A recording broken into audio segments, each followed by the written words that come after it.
Hello, Garland Nixon here, and we're going to talk about pre-Alaska summit. Of course, the usual suspects are planning some kind of a Thursday attack. That goes without saying. And we're going to talk about how, in a paradoxical way, one of my favorite words, every man is my ally, as they say, and Macron, Starmer, and that crew may be setting Russia up pretty good. Let's talk.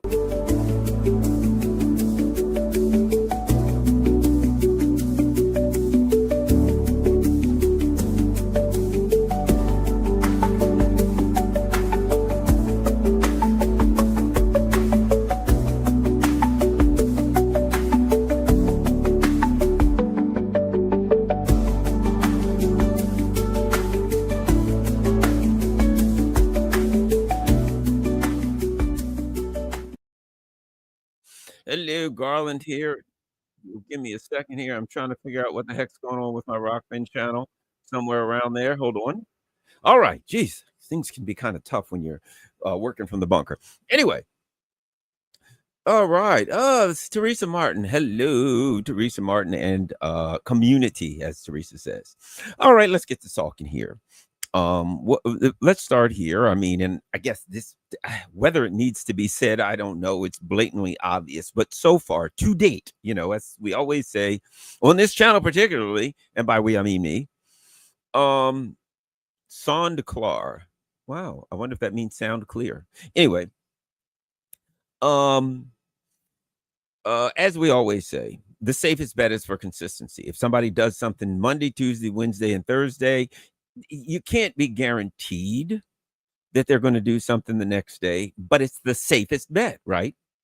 So every single time there has been a meeting, some major, either a peace meeting, a meeting between Trump and whoever, an Istanbul meeting, you name it, every single time, the MI6s and the all of the above launch some kind of attack on Russia to try to throw a monkey wrench in it. I mean, at this point, it's so glaringly obvious that it's almost like they should call Russia. Hey, Russia, yeah, got a meeting on Friday? Yeah, just wanted to throw this out to you. We're probably going to attack you on Thursday. Oh, we may blow up a train, a bridge, maybe attack a nuclear facility or something. But we just wanted to throw it out there in case there was any, guesswork or like you thought maybe we wouldn't. Just want to make sure you're prepared. Thursday evening, everybody got that. Thursday, the usual time, the usual place, the usual channel. It's to a point where they've done it a bunch of times.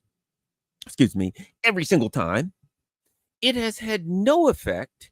It's almost like it's beginning to be pro forma, shall we say. It's performative.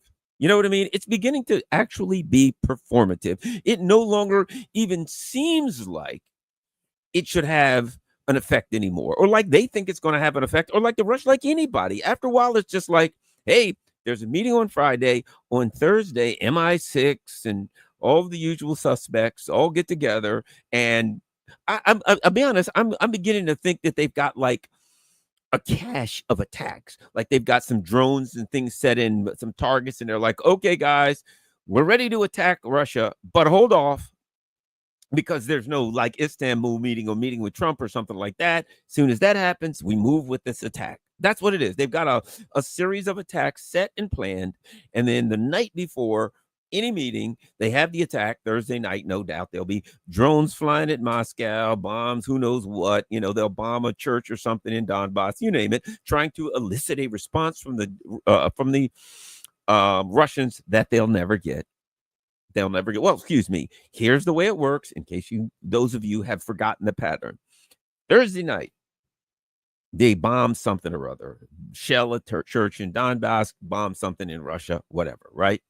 And then they say, this will elicit a response from the Russians. And then the Russians, within the next week or something, bomb and drone a whole bunch of targets in Ukraine. And then the Russians say that was a response. Now, these are always targets that they were going to bomb or drone anyway. But I guess they understand that in this drama, that's their part. All right, we're going to have a meeting with the Americans. You're going to hit something. Then we're going to bomb the things that we always bomb. And then we're going to say we bomb those as a response to. It's just getting to be performative. You know what it is? It's almost like, and this is what they should do. There was a famous Star Trek episode, right, where these two on this planet these two societies decided, war is messy and we blow lots of things up and we destroy our infrastructure. Why don't we do this? We'll do computer simulations. And they did computer simulations and they said, okay, based on that computer simulation, we lost 500 people. They didn't designate 500 people who would go into this room. They'd be zapped and they were gone. That way they could lose the people, but they didn't have to blow up the infrastructure and, radiation and all those kinds of things. That's almost where they are. It's performative, but hey, we're just the actors in the play. So somebody says, I don't know how much money you're making, brother, but don't you want peace? Don't you want people to stop dying? Well, absolutely. First and foremost, I'm a peace person. First and foremost. Now, there's a lot of things I want, but while I am a peace person, I'm a person that tries to recognize reality for what it is, right? It is what it is. I want peace. I'm for peace. Everybody needs to stop fighting. I'm 100% for that. But just because I want peace doesn't mean that I don't recognize reality and recognize that there are times when countries are going to fight it out. And to be quite frank, and I've said this because when people start saying, well, Putin this and Putin attacked him, and I say, let me explain something to you. I'm a man of peace. But if I were the Russians and the United States was trying to surround me with bases and started building bases and putting missiles in Ukraine, I do the exact same thing. And I'm a man of peace, but I'm not a stupid man of peace. I'm not a suicidal man of peace. And I'm not a person who is going to allow a malicious, malevolent, violent, dare I say, genocidal Zionist empire to surround me, knowing that if they ever get the hand up on me, they'll attack me. That ain't happening. So my point is, even a man of peace, I'm a man of peace. I tell you, why do you think I took self-defense? Because I'm a man of peace. That's why I call it self-defense, right? Why? Because if you attack me, this is the way I used to want to. But the first time I ever talked to someone potentially about taking self-defense classes, he said, what do you like? Do you like the beauty and the grace of katas and moves and all of this? I said, dude, I will do everything I can to avoid conflict. But if somebody backs me into a corner, I just want to be able to get out.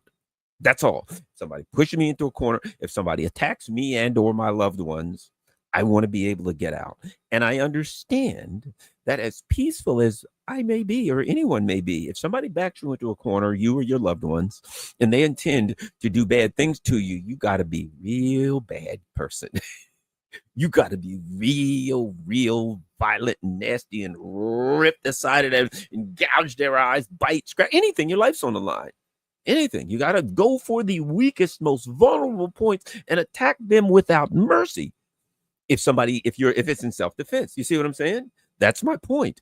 For all the peace that you may be, if that guy ain't peaceful, a discussion of peace ain't gonna get you out of that one. You backed into a corner, you got to do what you got to do. That's my point, right? So yes, I'm a man of peace, brother, and I want peace. And the road to peace for the Russians, it's going to be the use of kinetic energy. Okay, so let's continue. I just wanted to speak that. Somebody was like, hey, man, I don't know how much money you're making, brother. Well, this is YouTube. Trust me, I ain't getting what Rachel Maddow. Trust me, you know what I mean? You ain't making a fortune. But my point being this, and I was doing this before I ever made a dime. But my point being this, at this point, I think we know where we are. We know where we are. And that is the Russians have taken a consistent position. And here's the key to think about this whole thing. If I got to give you a key to contemplate on, to think, to walk away. If you walk away with anything, you might have heard this. I may be behind you on this. The narrative of the Europeans, the narrative of the neocons is, number one, it's an aggressive war waged by Russia unjustly. But number two, why was it waged? See, their discussion will tell you that this is what it's about. And it is critical that they maintain the narrative, but they can't. The narrative is this. It is aggressive war, and as they say, an imperialist war. How ironic is that the imperialists would call Russia imperialist, but for territory. So their discussion is always about territory. How much will Russia get? Will Russia take this? Let's trade Russia this territory for that territory. Meanwhile, as they talk about what territory they'll trade Russia for, right? That Russia ain't just saying that, are they? Russia, number one, they're saying, hey, man, we took what we took and it's ours and we ain't giving it back. You got to understand that. That ain't part of the discussion. But what has Russia maintained from the very beginning? This is about NATO expansion. And let's get into that. Russia has said it's about NATO expansion, and we have to have a discussion about NATO expansion, the root cause. When they say the root cause, what they mean is NATO expansion. And what they mean by that is that NATO, U.S. government, and its vassals, allies, colonies, whatever you want to call Europe, they want to overthrow Russia. And they want to steal everything that Russia has. They're thieves, and they want to take Russia and all of its wonderful, wonderful natural resources. So when Russia says no NATO expansion, that simply means you have to give up on your quest to take Russia. You can't have it. That's all it means. You give up on your quest to take Russia. You can't have it, and you have to accept that. Meanwhile, the Macrons and Starmers of the world say we'll never accept that. So in order to keep our dupes, in order to keep the suckers in Europe blinded and ignorant and brainwashed, we must continue to tell them this is about territory, and we ain't going to do territory. And the Russians are like, what do the Russians say? They say, look, taking territory is a necessary evil in war, but we ain't really about that. When we go to war, we got one goal and one goal only, and that is to destroy our enemy, right? We're going to destroy our enemy. Once we destroy our enemy, we can walk on it. We can crawl, we can saunter into the territory, but we're going to destroy our enemy. And in destroying our enemy, we do have to take some territory and hold territory and things like that. So from the Russian way of fighting, taking territory is a necessary evil. They don't want it. And who the heck do you think they'd want Europe? I don't think so. So anyway, in order to continue this thing, the Starmers and Macrons and Merzes of the world, in order to keep this going, in order to maintain any kind of credibility at all amongst the people that hate them, and by that I mean there's alleged constituents in their respective countries, in order to move forward with that, what they've got to do is continue to say this is about territory. The Russians don't exist. Putin wants to take territory. He wants to take this and take that, and we're not giving him territory unless we trade territory. And the Russians keep saying, we don't talk about territory. This is not about territory. This is about a discussion about a new security agreement. I suspect, as I've said in other live streams, when the Russians said, hey, Trump said something that was acceptable. In other words, he's made an offer that was acceptable. I think the offer, again, I'm guessing, I think the offer was, we're willing to talk to you about the root causes. What if they said, hey, we want to meet with Trump? And they've said, look, we're going to talk about the root causes. But Putin and Trump meet. We want to talk about the root causes. Well, maybe we can talk about territory, the root causes, which is NATO expansion. And we've been over what NATO expansion is about. So I suspect that the Russians got something out of this. Two things. Trump got something out of it, as I've said in my last streams, and that is he was into a corner kind of with this whole August 8th, I got to do something, and wiggled right out of that corner, right? Give himself a little more time. Trump does that. He was wiggling out of the corner is what he was doing. So when the Russians said, we want to talk about root cause, why wouldn't Trump say, sure, root causes? Because he needed to get out of that corner right then, and that's what Trump does. But the Russians got two things. Number one, if you follow this from way back when, before it happened, 2021, December of 2021, the Russians said, we don't want to talk to the puppet. They even said this, we don't want to talk to the puppets. We want to talk to the puppet master. And they said, we don't want to talk to Europeans. We want to talk to the Americans. We don't want to talk to Ukrainians. We want to talk to Americans. Their whole plan all along, the thing that they wanted, two things, really. They wanted a bilateral discussion between Russia and the United States without the other idiots in it. Not saying the U.S. ain't idiots. I'm just saying Starmer, Merz, and Macron, really? Really? Okay, number one. But number two, they wanted a discussion about NATO expansion because at the foundation of NATO is the United States. So they had to talk to, again, and as they said about about Zelensky, we don't want to talk to the monkey, we want to talk to the organ grinder, right? But you get the point. So the problem, one of the huge problems that the Europeans have with Trump in talking to, I mean, this is their biggest problem because they need the narrative. They need the narrative to keep brainwashing their own people, to keep lying to their own people. And the narrative has to be about land swaps and stuff like that only. It has to be about, let's go in here and keep this thing going. Look, I think they know, they're not stupid. They're delusional, but not that delusional. They know that Ukraine um ain't winning this and can't win, but I think they got a plan, and their plan is quite simple. Ukraine will lose, and then when Ukraine loses, we'll build a some kind of, and they said this in the beginning, some kind of a government in exile with Zelensky in charge in Poland or wherever the hell, Lvov ideally, and then if the Russians keep going west in Poland, Zelensky, so we'll have a government in exile, and we'll recognize the government in exile.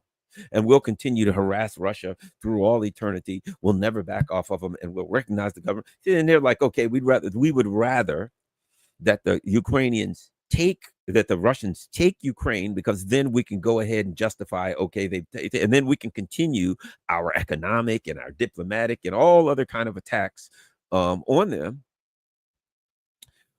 We can continue to do that. But we don't still have to cede the narratives to the Russians. And then we can even furthermore go, see, the Russians took most of Ukraine. It was always just simply about expansion. How ironic is it that this is about Russian expansion? But Russia said it's about NATO expansion. So their problem is, the horror of them is what happens, and this is bad news for them, and I'm not saying it's going to happen. I probably don't think it will. But let's just say this is their big fear. What happens if Trump starts talking about NATO expansion? And they can't trust Trump, what he'll do. Now, I'm saying the likelihood is that he won't, but he's Trump. You never know what the hell he's going to do. And you never know what direction he's going to get dragged into by the people talking. Trump is a loose cannon, and they're horrified right now. They're horrified that the Russians will gain a foothold on the narrative. What happens if the Russians get in there and start talking about NATO expansion? Then something gets in the newspaper, and people like us, you and I, and we start saying, we know it was about NATO expansion. You see what I'm saying? So the truth is, there's a horror here that the narrative could shift to NATO expansion. Now, that being said, let me also add this. And I think this is important. A couple of things we need to add. You've heard me say this, the old sayings, every man is my ally, right? And which is a philosophical way of looking at it. My enemies, my friends, my supporters, those who oppose me, everybody helps me in some kind of way. I just have to figure out and reinterpret how that person helps me. I could make an argument that the Macron Starmer Mertzes are in fact Russia's best allies for this reason.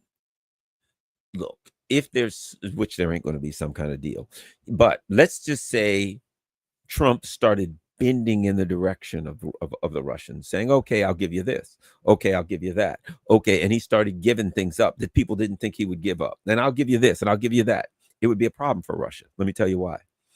Because Russia wants to make it about, they need to deal. As interesting as it is, while the European lunatics are talking about Ukraine security guarantees, Russia is the one from the beginning who's been looking for security guarantees. From the very beginning, they've said what we need to do is have a new security agreement with Europe.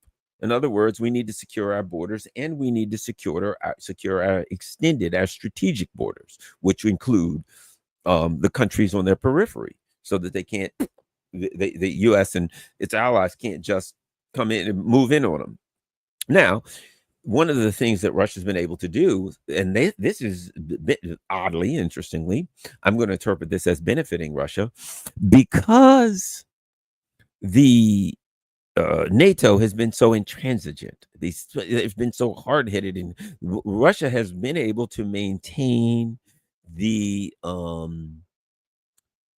position of the reasonable actor here when it comes to India, when it comes to Brazil, when it comes to China, when it comes to Africa, when it comes to everyone. They've been able to say, and quite validly so, hey, man, we've been saying we want to talk to these people all along. We've talked to them in Istanbul. We've talked to them wherever they want to talk. We're ready to talk.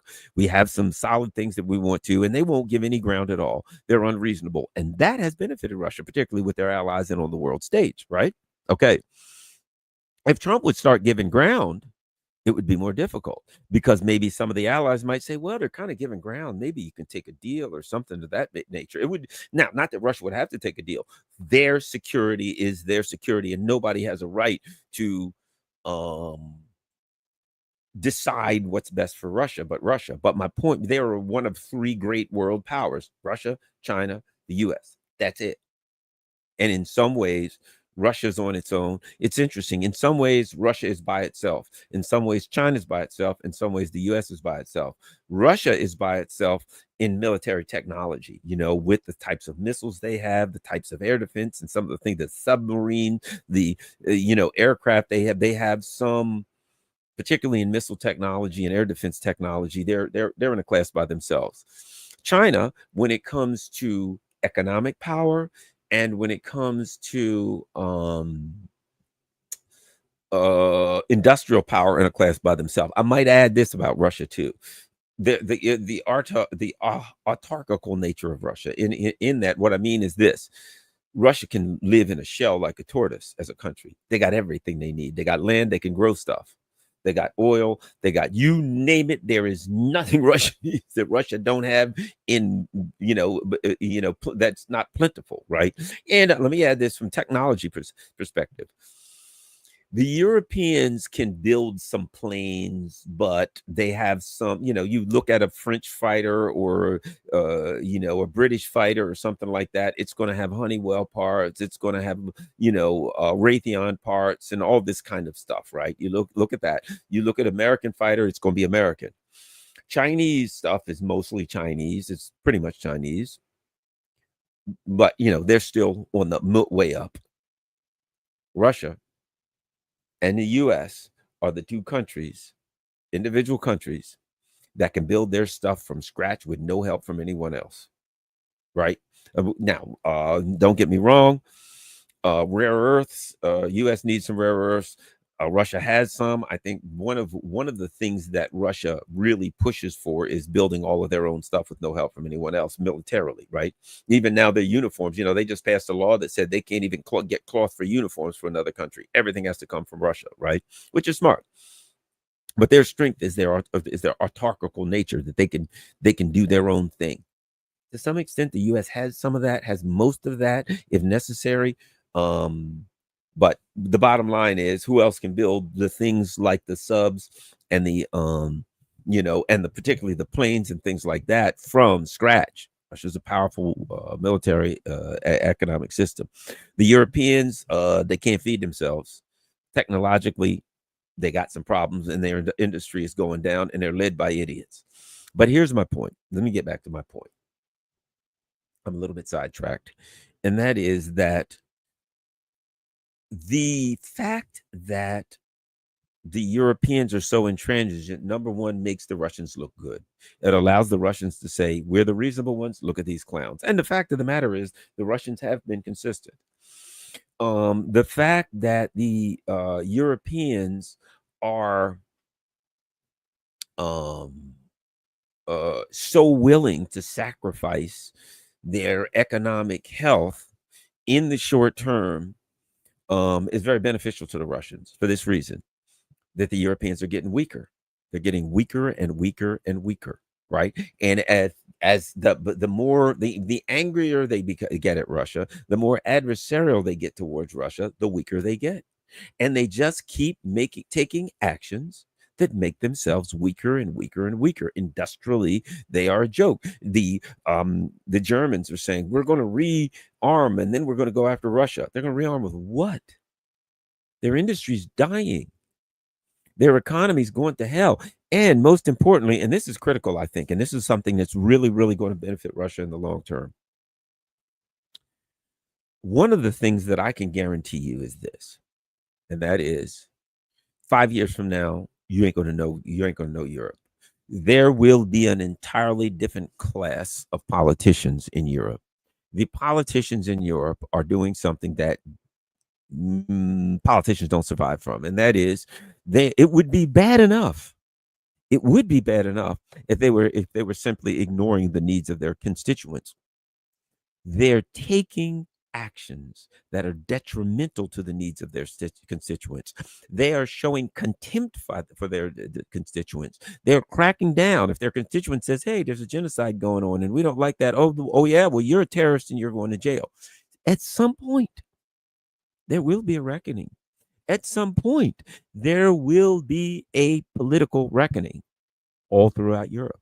And so right now they're in a struggle. Well, Moldova, Romania, um, potentially Germany, also where else? France, where if someone becomes a threat to the system, they lock them up. Okay, all right. In the short run, you can get away with that. There's going to be a price to pay for that all throughout Europe. So while right now these clowns are in power, they're exercising their power in a, dare I say, capricious manner, arbitrary and capricious manner. Sooner or later, man, they're gonna have to pay the price for that. Sooner or later, they're gonna lose bad. I see, instability in the political instability in the future for Europe. But one thing I will bet you, and that is the powers that rise in Europe will be not so much anti-war. That ain't the right word. There'll be much more of a um what's the word I'm looking for? They'll be nationalist, right? And I mean more traditionalist nationalists, the ones that say this is about my country. I don't want to be spending my money over here. I don't want to be getting involved in wars over here. I want to take actions that are beneficial to the people here. What you're looking at, I think the future of Europe is the Orban Fico kind of type, because what they're doing now is the European Union is trying to suppress all of that stuff, right? They're suppressing it, pushing it down like a spring. Oh, people are coming out. Whoa, whoa, whoa! We want more a government that represents us. Yeah, down there, back in that box, Jack. No, but we wouldn't. They're sticking their heads up out of the box. But we want to be heard. We want the government to do something for. Yeah, down you go, back in the box. You keep doing that. Sooner or later, that spring's going to get compressed and pooh, it's going to fly out of the box. So right now, what has happened? The EU is returning. Not the Europe as an overall culture. The ruling elite in Europe is returning to its Nazi roots. The ruling elite, the ruling elite in the UK, the barons in Germany, and the ruling elite in France. These ruling elite are a bunch of Nazis, and they always been a bunch of Nazis. And they have nothing but contempt for the working class.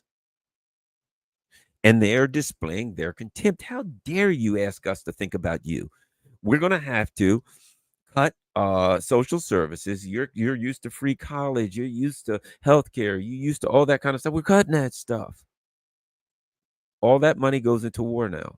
Not to mention, or to mention rather, but also to add this, one of the things that's happening is these people, they own these corporations and this and that, are losing money, and they need to always grow their profit. One of the ways that they can grow their profit is to redirect the money that was going into social programs, the money that used to cover your national health service, your colleges, your schools, your help for the poor, the blind, the widows, and the orphans. Now they can redirect that. They can say, well, I have a company that makes military uniforms, and remember that money that used to help widows and orphans?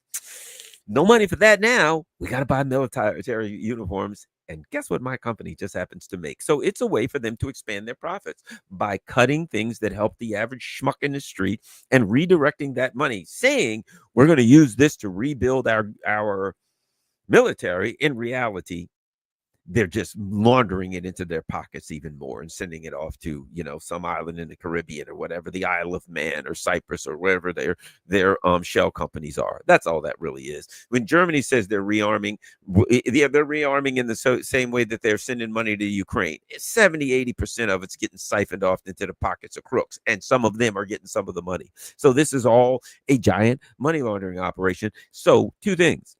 Well, let me add this, couple of things.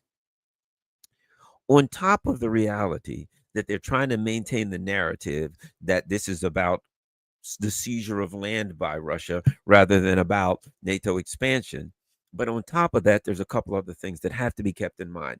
Number one, it's a money laundering operation, and they're filling their pockets with money.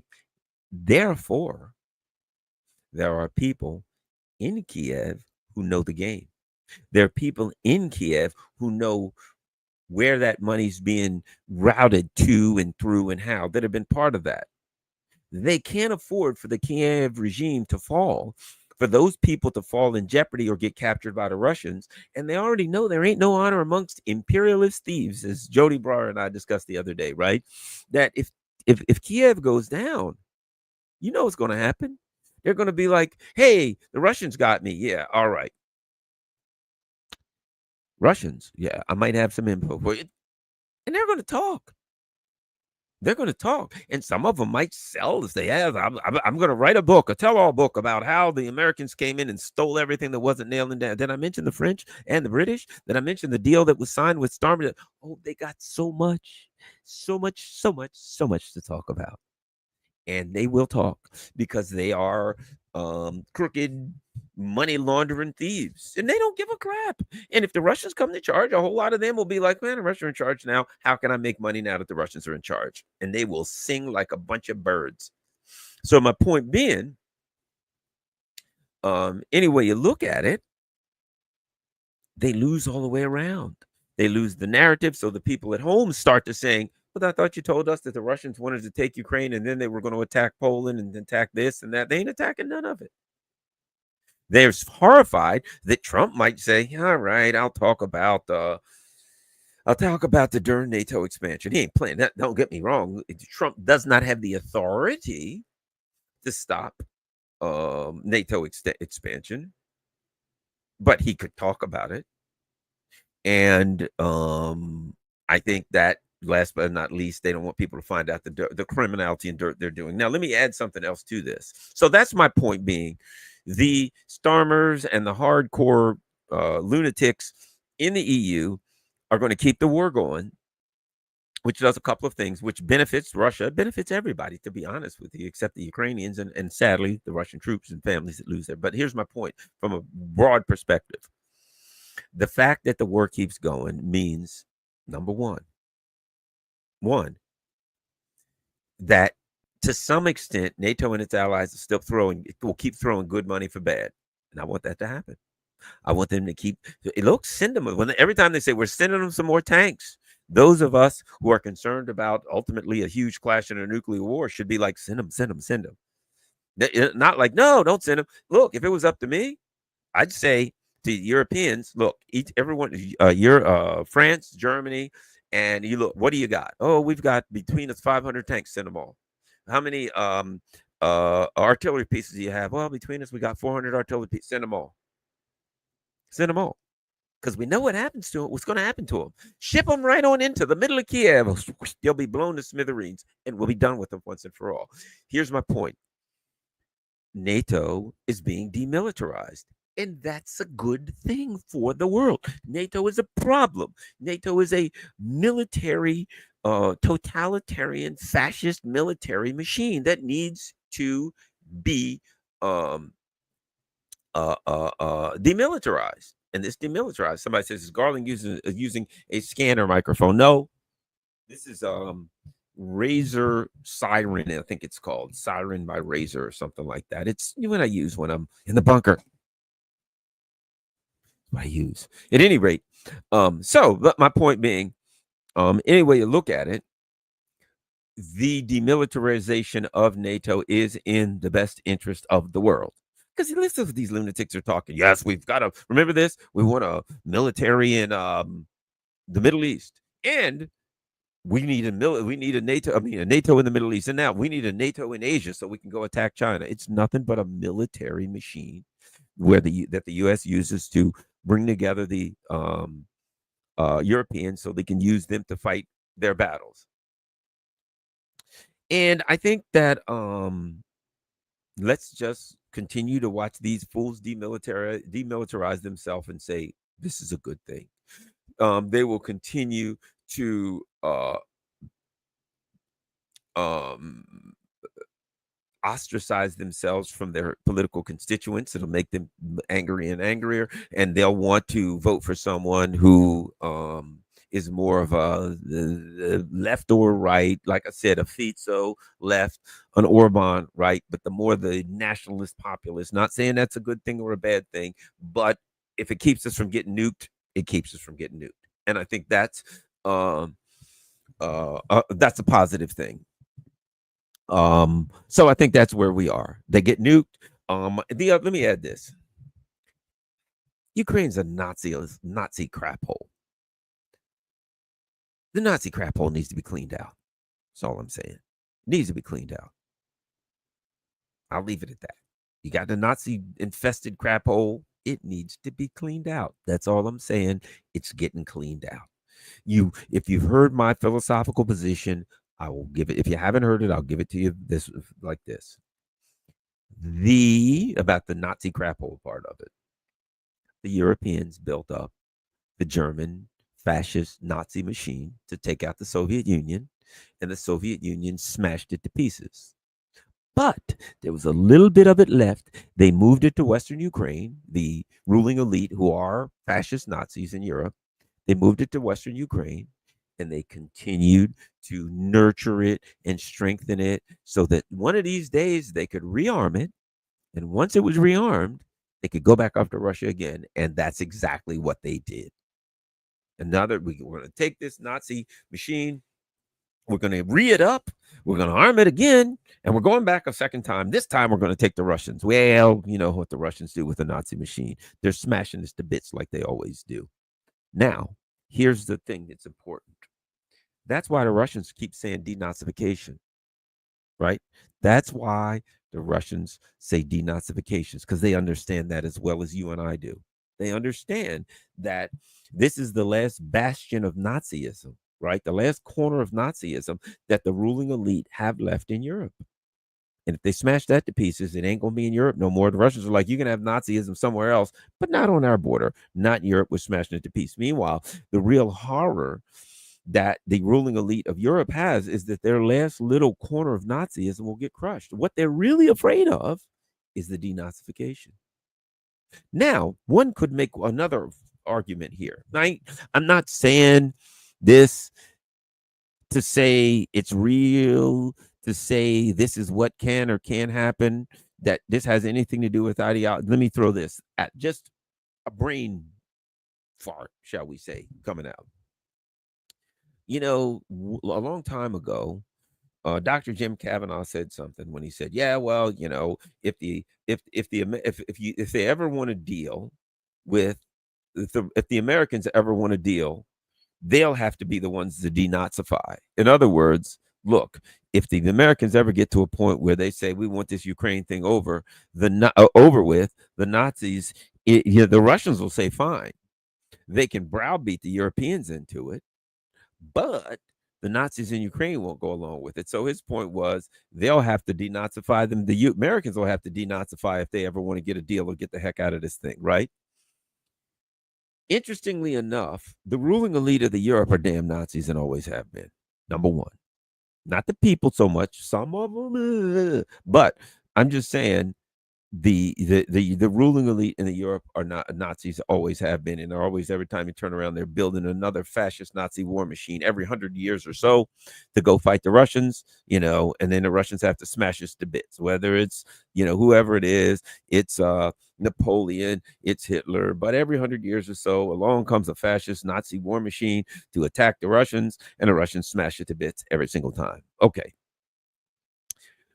The Americans while America is an imperialist, totalitarian, blah, blah, blah, blah, blah, there is a part of American culture that ain't all that thrilled with Nazis. There's a part that is, but there's a part that ain't.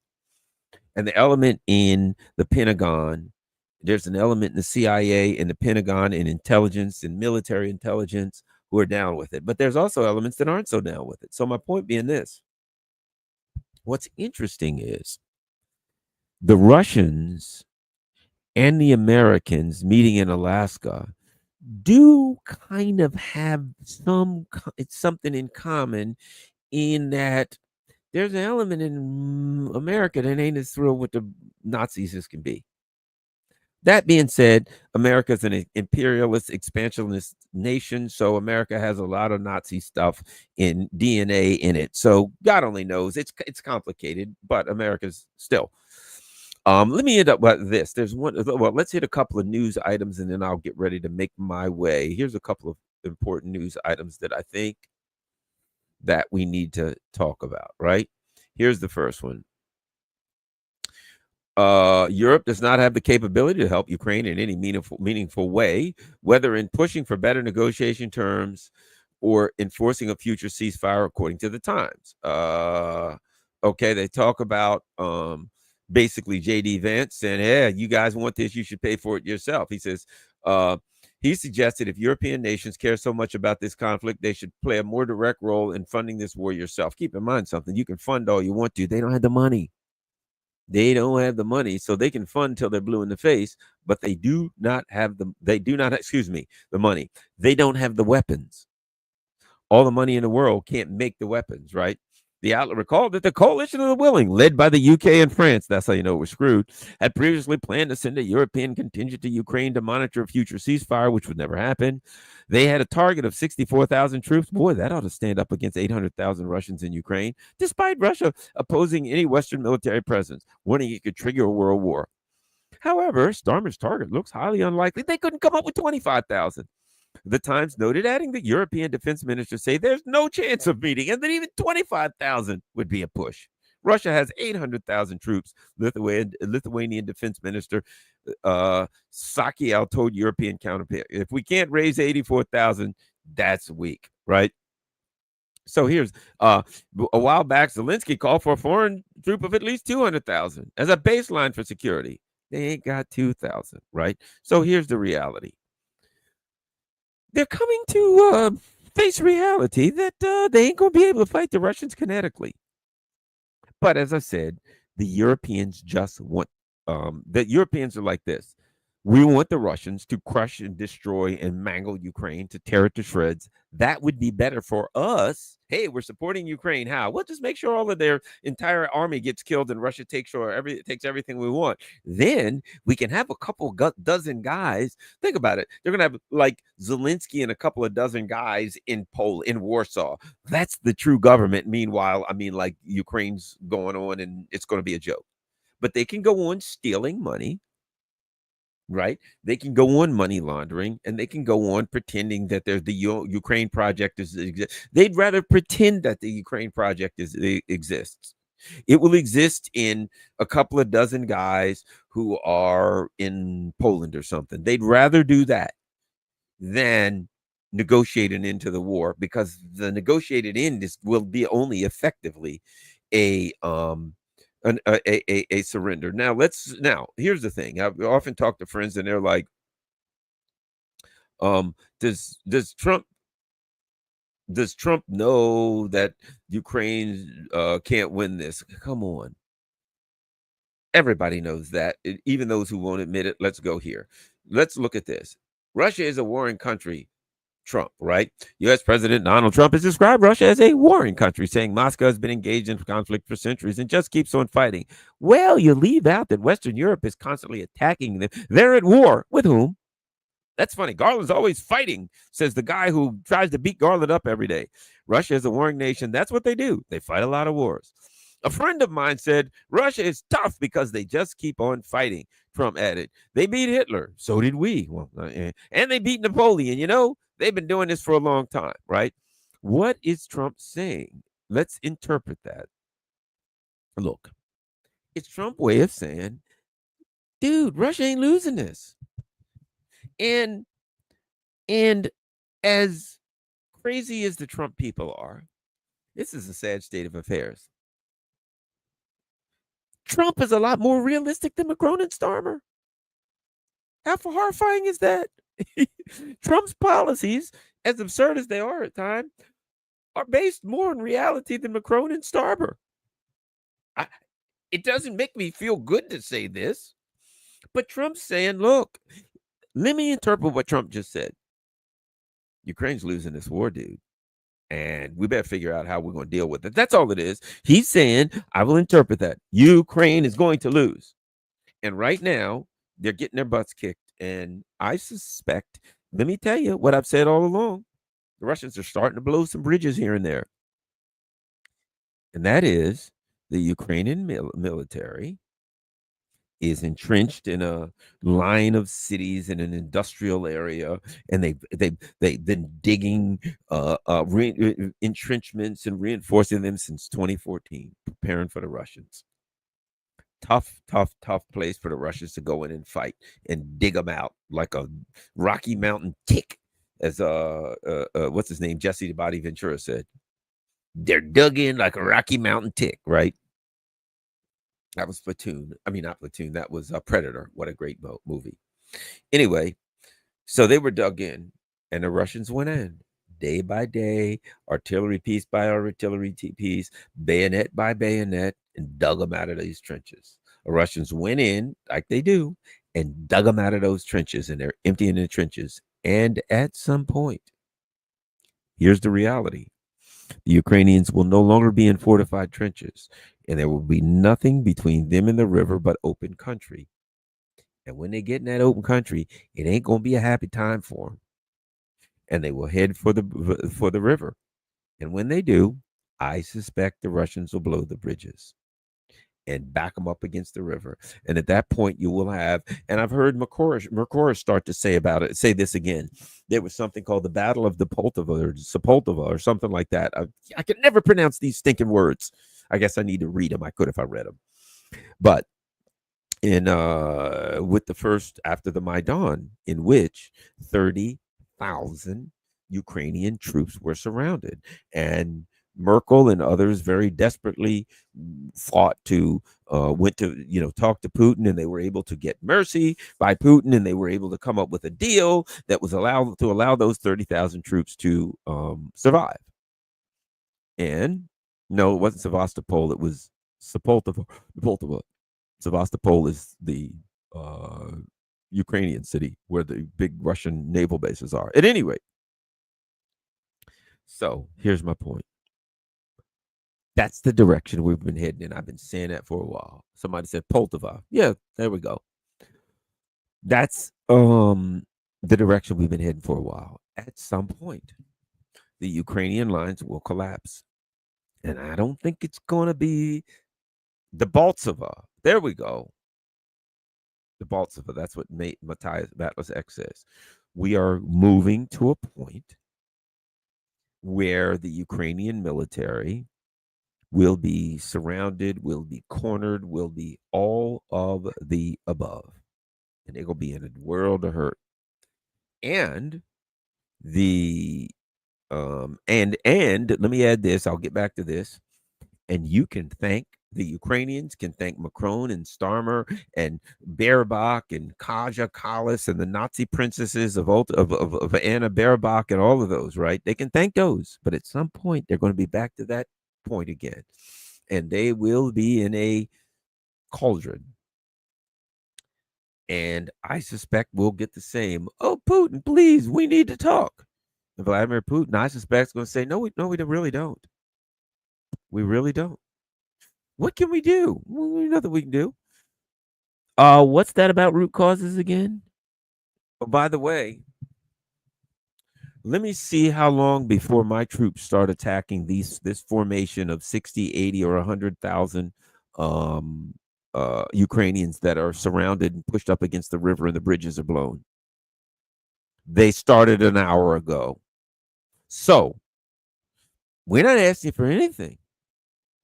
No, look, Our troops are doing their work. Our artillerymen are doing artillerymen. We're doing what artillerymen do. These people are doing what they're doing. As far as you're concerned, if you got anything to call me about, you probably better do it quick.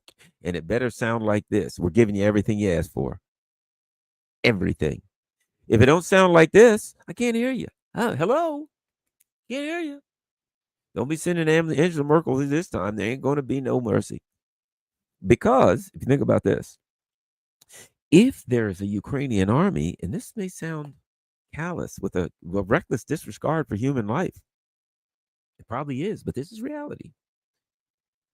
If your military is about destroying the enemy and you get the enemy in a position to be destroyed, you got to do that because that's how you win the war. It's a war. If in fact you're in a position where you can look at that enemy and you can say, look, this enemy could be reconstituted to come back and get me later, rearmed, reconstitute, or whatever, right? But they can't do it if they're dead. You see where I'm going? It may sound, this is not Garland. Garland is a man who says, hey, man, don't kill anybody. Peace to all brethren and blah, blah, blah. But the reality of this is war. And your country has been threatened by people who are goose stepping around with Hitler tattoos all over them. You're not going to, it's not, no time to be a nice guy. So, I suspect we get to that point and the Russians are going to say, you do whatever you got to do, however you got to do it. We ain't showing no mercy unless something comes across the fax machine, and we don't use faxes anymore, that says, I'm sorry, I give. That's it. All of those things that you ask about will be done. And we're vacating the bases when you border the NATO bases immediately. And it really, the Russians will say, okay, I don't trust you anyway. But whatever, the NATO won't do that because here's the bottom line. If Russia says we're going to collapse and destroy and close with and destroy the last vestiges of the Ukrainian army, here's a sad thing as far as NATO, as far as the Europeans are concerned. They're cannon fodder. That's their job. Their job is that's what they're there for. That's what they planned to be there for, to be cannon fodder. And if it comes to a point where they're going to be cannon fodder, and it's like, okay, what are you going to do? Then Macron and them will be. So let me see. All of those Ukrainian soldiers will be killed. Yeah. Their wives will be widows, and their children will be orphans. Yep. All right, whatever. Sure, no problem. Hey, while we're at it, I can't talk much longer because I gotta go. I think somebody's, we got dinners being fed. Got some good wine and cheese coming. So do what you got to do with the Ukrainians. I'll meet up with Starmer and Merch tomorrow, and we'll figure this out. But you're gonna wipe out all the Ukrainians? Yeah. All right. What the hell? We're done with them anyway. We said to the last Ukrainian, so it's the last Ukrainian. I mean, I guess this all worked out. Have a nice day. That's what they care about, the damn Ukrainians. Nothing. They are cannon fodder. And when it comes down to it, that's what they will be. Let me add one last thing before I go. And this is interesting. So the Americans are saying we're going to buy a big swath of Azerbaijan, the region that starts with the Z, Zara curve, who the hell cares? And we'll be right behind Russia, and we'll be right next to Iran. Hooray. Then we'll be able to threaten Russia and Iran. Meanwhile, the Iranians are now saying that might be fighting words. The Iranians are saying we are not going to accept that. If you think, and it may see here's what's interesting about it. The Iranians have come out and said, let me see if I can find this. We may act militarily to protect our interest, which is interesting, right? Let's see. Let me see if I can find it real quick.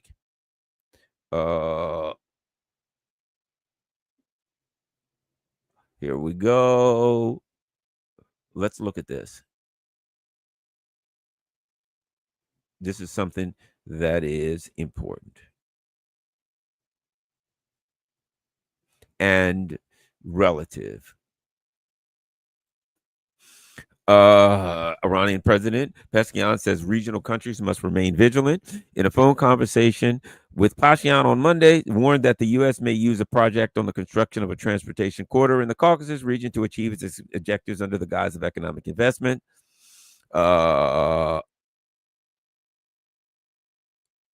He goes on to say, where are we?